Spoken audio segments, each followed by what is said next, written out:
everybody, it's me and I am back again. I am here to talk about my March TBR. With that said, as usual, my disclaimer is that I reserve the right to not read any of the books that I am about to discuss here.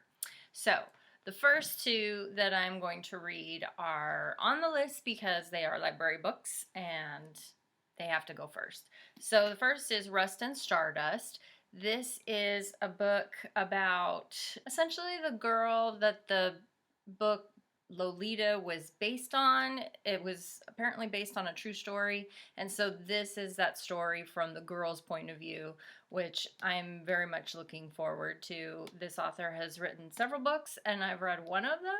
I still need to get to the rest of them, but this one sounds really interesting, so I'm looking forward to getting to this one. The next library book I have is Everything Here is Beautiful by Mira T. Lee. This is a book about a couple of sisters who, there's the one that's the responsible, predictable adult, and then there's the other one who just kind of goes everywhere and has a mental illness on top of that. So the older sister has to kind of take care of the younger sister, and they're in different parts of the world, and I think this will be interesting. It's not often that you read, I guess you probably read a lot of books about mental illness, but this one I've heard some good reviews about, and I think it could be an interesting story also because of the sister element.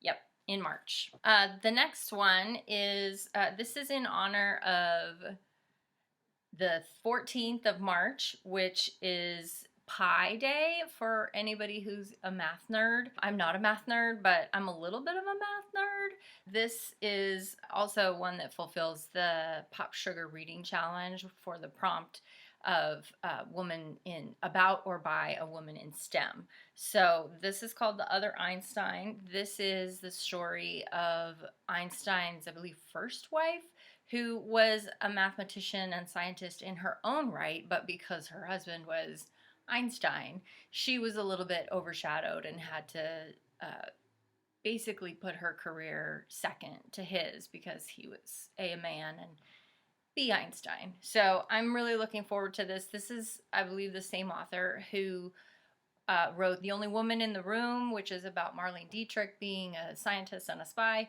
And she also wrote another one, I believe, about Churchill's wife that I can't remember the name of, but I've seen those going around on some lists, so I'm looking forward to reading this for Pi Day in March. Next is this one called The Women's War, and it is a fantasy novel about women fighting back when they're told to, know their place. This one I think should be interesting. This is a newer book. This was published last year, and this one I am reading in March because there is a day that's International Women's Day.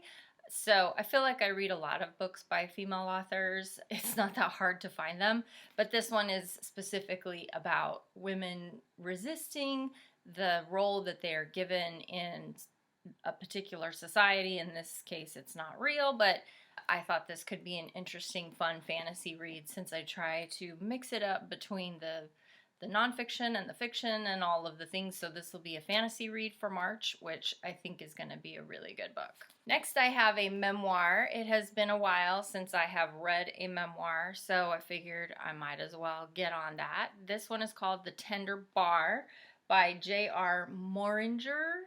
I don't know exactly what his last name is, but this is a memoir about a guy who essentially was raised in a bar.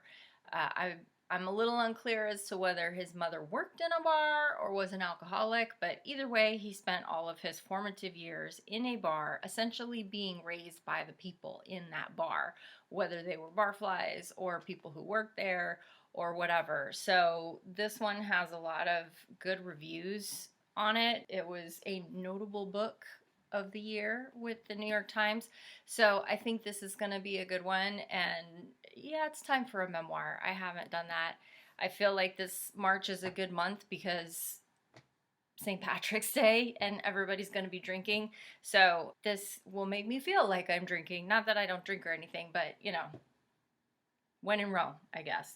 The Tender Bar is on my list. And then, for real, in honor of St. Patrick's Day, is Say Nothing.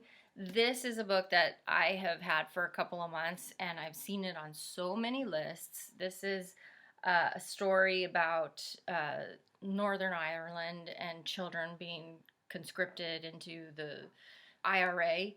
And so I think this is going to be a really interesting book that is also probably going to rip my heart out. So yeah, but I figure for St. Patrick's Day, I may as well read something from Ireland.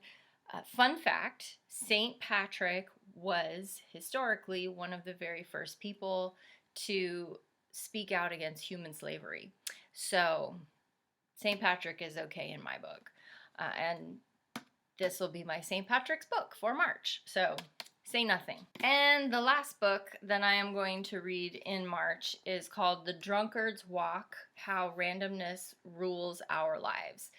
I am reading this because I actually have to go to Las Vegas for a work thing this month, or in March, and so I figured Randomness and Drunkards is perfect for Las Vegas with all of the gambling and drinking that goes on there. This is actually another nonfiction book that is about science and chance and all those things, which is something that I am super fascinated by. And so I think this is going to be a really cool thing to make me think about my life and all the things that could or could not happen at any moment in time, because really everything is up to chance all the time. So there you have it. There's my list for March, and I'll be doing a wrap up for February pretty soon, and then we'll see what else happens. So we'll see you next time.